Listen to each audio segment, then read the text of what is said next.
Here's something that might blow your mind. While most of us are scrolling through our phones today, a revolutionary cargo spacecraft is about to make history by launching into the cosmos with capabilities that dwarf its predecessors. But here's where it gets controversial. Is bigger always better when it comes to space exploration? Or are we just throwing more money at problems that could be solved more elegantly? Today marks a pivotal moment in commercial spaceflight as SpaceX prepares to catapult Northrop Grumman's groundbreaking Cygnus XL cargo vessel on its maiden voyage to the International Space Station this evening, September 14th. This isn't just another routine supply run. It's the debut of what could be called the heavyweight champion of cargo spacecraft. The action kicks off at precisely 6:11 p.m. Eastern Daylight Time. That's 22:11 GMT for our international space enthusiasts, from Florida's renowned Cape Canaveral Space Force Station. A powerful Falcon 9 rocket will serve as the muscle behind this ambitious mission, and space fans won't want to miss the spectacular show. Both SpaceX and NASA are rolling out the red carpet with live streaming coverage beginning approximately half an hour before the rocket ignites its engines. What makes this launch particularly fascinating, and this is the part most people miss, is that we're witnessing the birth of the NG-23 mission, representing Northrop Grumman's 23rd cargo delivery expedition to humanity's orbital outpost. But the journey to this moment hasn't been smooth sailing, which raises some eyebrow-raising questions about the reliability of our space supply chains. The previous Cygnus mission took flight back in August 2024 with NG-21, but then things got messy.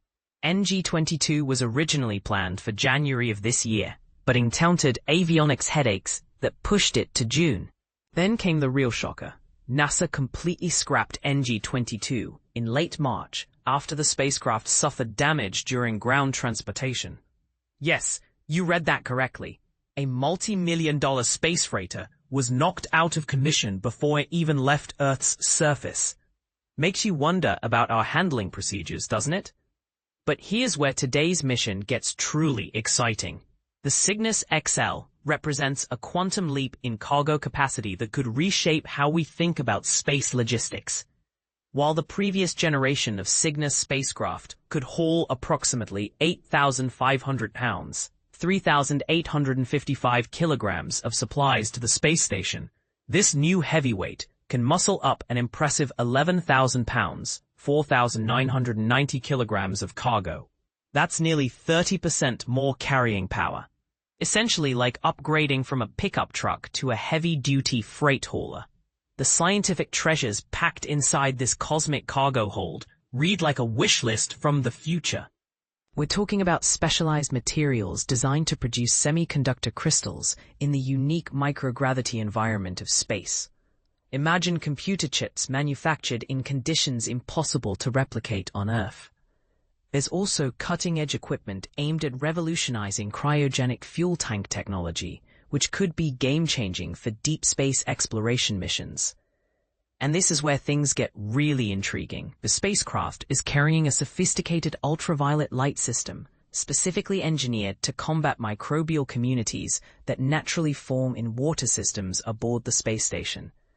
Think of it as a high-tech disinfection system for one of humanity's most expensive pieces of real estate.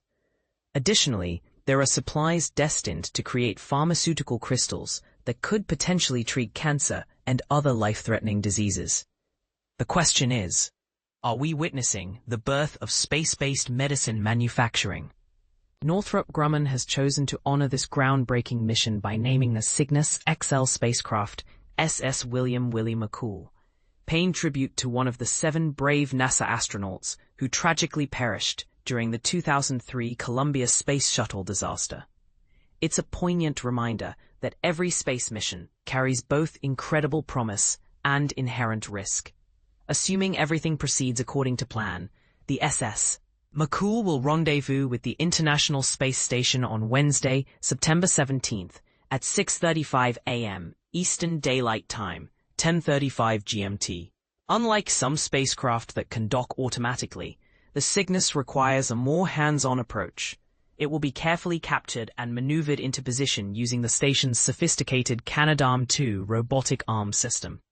NASA plans to broadcast this intricate orbital ballet live, with coverage beginning at 5 a.m. Eastern Time. Once successfully attached to the orbiting laboratory, the Cygnus XL will become a temporary extension of the space station until March 2026. After completing its mission, it will face the same fate as Russia's Progress freighter, a fiery destruction during atmospheric re-entry. This raises a compelling question.